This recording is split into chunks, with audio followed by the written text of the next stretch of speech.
Oh hey, hi, I'm J.Lynn Johnston. Welcome to day 6 of VEDA 2014, vlogging every day in April. Gotta say, it's another beautiful day. Look at this.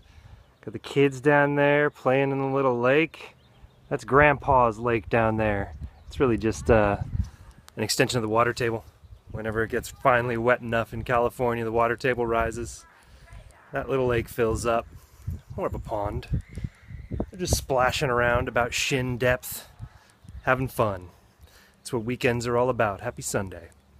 So I showed you one of my new toys yesterday, and I don't know if it's incredibly douchey to immediately jump in and start showing off more of my toys, but I feel like I've got to bring you up to speed because it's been a significant amount of time since I've vlogged regularly.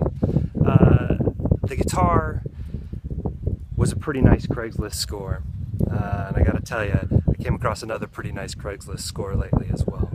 This is my new baby. It's a 1978 Honda CB750 4-cylinder. Look at that hero shot right there. It's old and it rattles and creaks, and it's so much fun. Really, I've had my KLR 650 for a long time. Nice upright riding position, adventure bike, capable of doing anything, not really good at any of it though. Take you up to the top of a mountain, get you down the freeway, all in one Swiss Army knife of bikes, right? That was my KLR. This one, not so much.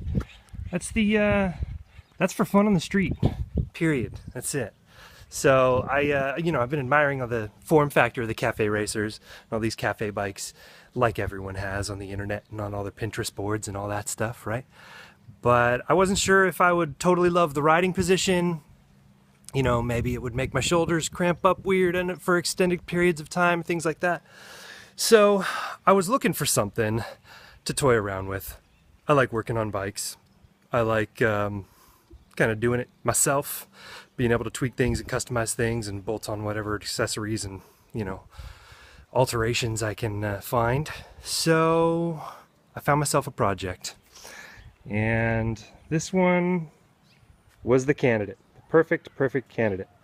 Originally, an oldster bought it. A guy who was 75 and retired had bought it from another local guy, and he was planning on restoring it. The old guy was planning on restoring it. But once he got in, all the cafe modifications, like these Clubman handlebars here, and the shortened rear fender here, all those modifications had kind of bummed the guy out, and he wound up just throwing in the towel. He was like, you know what, I'd have to do too much work to it to get it back to original glory. And so he just decided to unload it, but not until he kind of took a rough draft at his painting skills. Little first pass. He wound up finding a different bike that he was going to restore back to original condition, and so he used this one just kind of as his practice, and he painted the tank. So it's a new black tank job, and he actually did these tape pinstripes, the red and gold.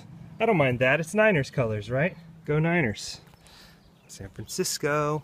So yeah, he just kind of used it for fun and did a little bit of stuff, just kind of getting it put back together, and then he unloaded it for stupid cheap, crazy stupid cheap. It is a bit of a Frankenstein bike. The engine serial number does not match the frame, but it's a clear title. It's not a salvage title or anything.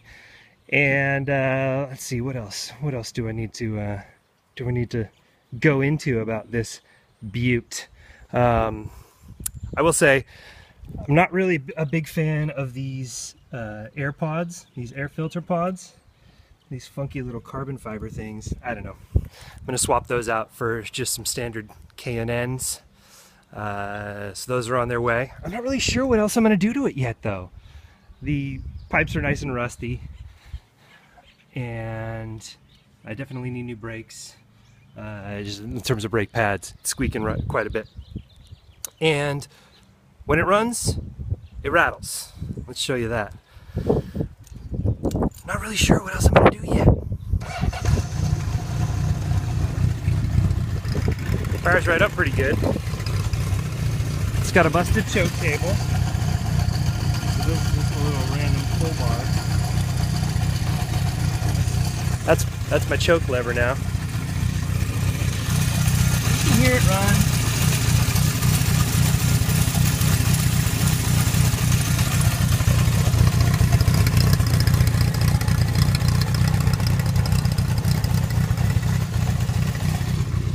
Like I said, a little rattly, but it gets me down the road. Every once in a while, if I'm not super decisive about my shifting, this is my shifty shift, it'll slip out of gear instead of slipping into the next gear. It's not a huge problem, so I'm not really sure I need to do any sort of transmission rebuild yet.